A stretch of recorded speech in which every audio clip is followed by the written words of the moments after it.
Welcome back to Live at 9. We are continuing our conversation on the special session calling Tennessee lawmakers back to the Capitol on Monday. And the governor will present legislative and budget priorities aimed at keeping communities safe and supporting law enforcement, all while preserving constitutional rights. To discuss what lawmakers hope to accomplish next week, we are live with State Representative Mark White, a Republican from Shelby County. Representative White, thank you so much for joining us today on Live at 9. Good to see you.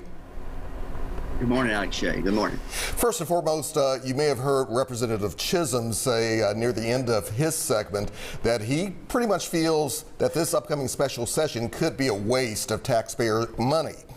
How do you see that? Will anything really be accomplished? And if so, what do you think it'll be? Well, that'd be up to the 132 members of the Senate and the House.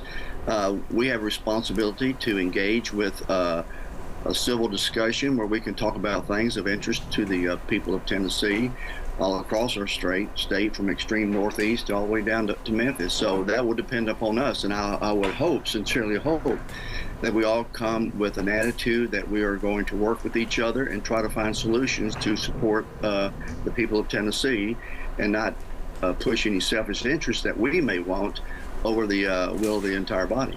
And Representative, what do some of those solutions look like? We do know from the governor what he has outlined that no gun laws will be discussed. So what are some of the solutions, and do you feel like Tennesseans, people in Shelby County, Memphis, voices are being heard?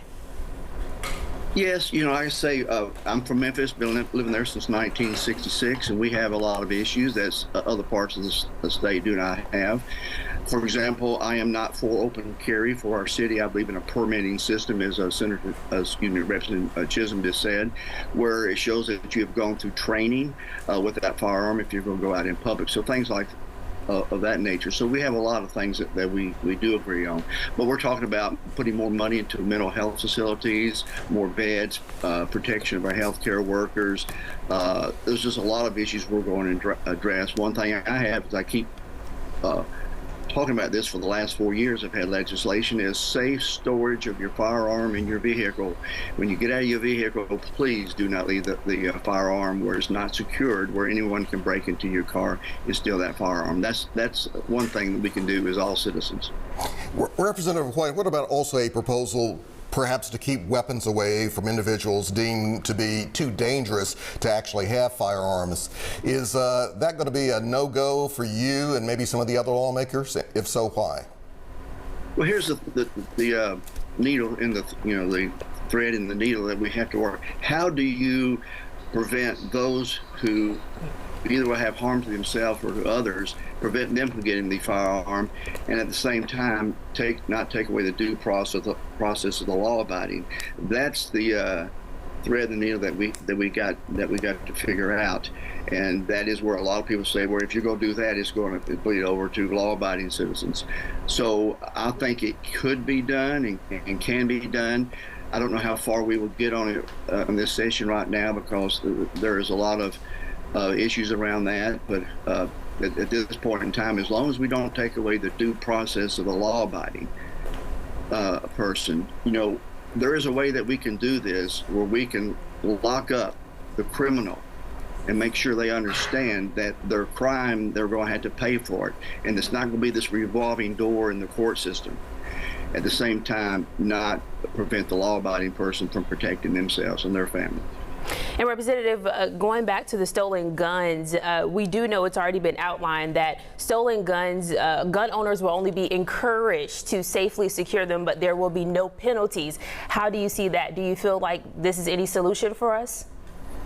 Well, that is, you are absolutely correct that we cannot put a penalty on it. I've had a penalty, and where the pushback gets, and even our law enforcement says, if we put a penalty on you, if you get your gun stolen in your car, will that prevent you from reporting the gun stolen because you're afraid of the penalty? So you've got a lot of aspects you got to deal around that. I personally don't have a problem with a penalty because it's that important.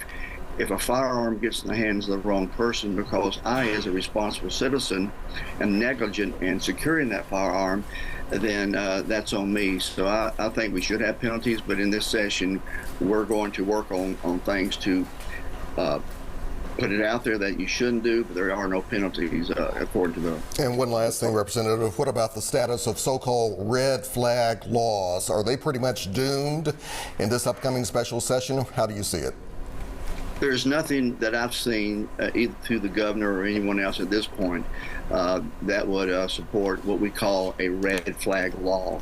And so I've gotten a lot of emails on that, but I do not see anything that supports a particular red flag law at this time. And as I asked Representative Chisholm, what about, unfortunately, what we saw this past weekend on historic Beale Street near that area, the entertainment district, when it comes to a mass shooting that took place?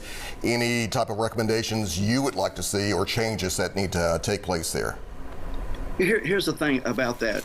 We, as a society, we're not, our court systems in our DA's office, our juvenile court system, when they arrest the people who commit crimes like this, detain them, lock them up long enough so we can get their attention. What do? We just close down the street earlier, and that keeps the law-abiding people from enjoying society and enjoying life. We've got to be firm on the criminals and make believers of them that we're not going to live in a society where you just go run rampant and do what you please.